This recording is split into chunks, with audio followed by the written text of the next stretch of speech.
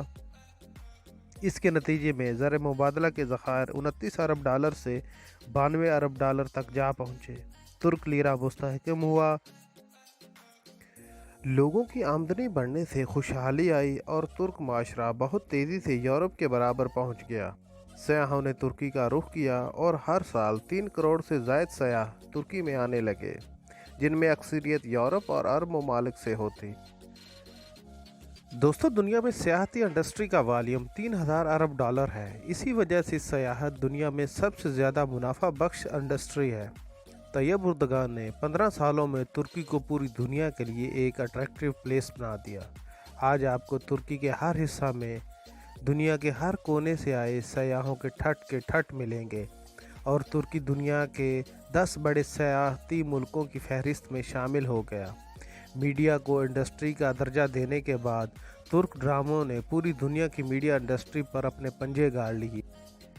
میرا سلطان، دیریلش ارطغرل اور کرولوش عثمان نے پوری دنیا میں بلاک بسٹر کامیابی کے ساتھ تمام ریکارڈ توڑ دیے۔ میرے معزز ناظرین، ان ان گنت کامیابیوں کے ساتھ ساتھ ترکی کو جغرافیائی اور سیاسی لحاظ سے اونچا درجہ حاصل ہے۔ یہ اقوام متحدہ کا چارٹرڈ ممبر، نیٹو، IMF اور ورلڈ بینک کا ابتدائی ممبر ہے، OIC اور G20 کا بانی رکن ہے۔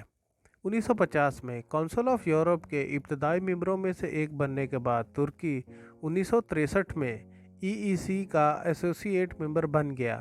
1995 میں یورپین یونین کسٹم یونین میں شامل ہوا اور 2005 میں یورپین یونین کے ساتھ الحاق کی بات چیت کا آغاز ہوا، لیکن ابھی تک یورپین یونین میں شامل نہیں ہوا۔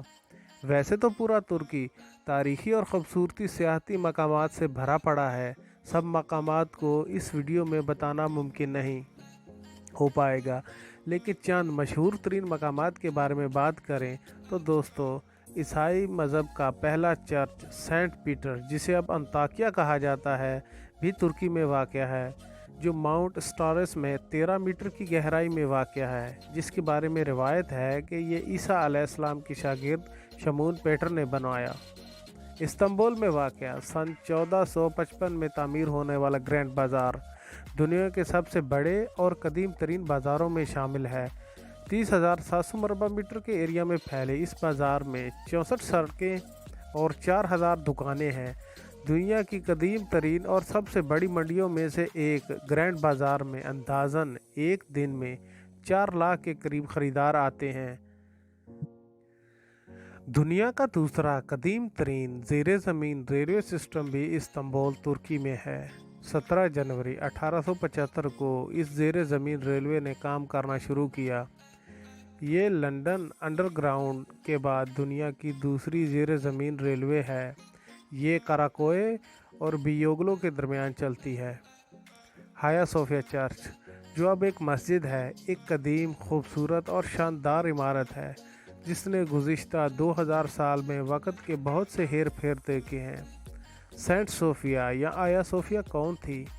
یہ اٹلی کی رہنے والی مومنہ بیوہ نصرانی عورت تھی جو عیسائیوں کے نزدیک شہداء کے طور پر جانی جاتی ہے، یعنی شہیدہ کے طور پر جانی جاتی ہے۔ صوفیہ اور اس کی 3 بیٹیوں کو رومی بادشاہ نے آرٹیمس رومی دیوی کو سجدہ کرنے کا حکم دیا، لیکن اس نے شرک سے انکار کیا۔ عیسیٰ علیہ السلام کے رب پر ایمان لانے کا اقرار کیا۔ بادشاہ نے حکم عدولی پر اس کی فیملی کو اذیتیں دے دے کر شہید کیا۔ ہایا صوفیہ چرچ اسی مومنہ کے نام پر بنایا گیا۔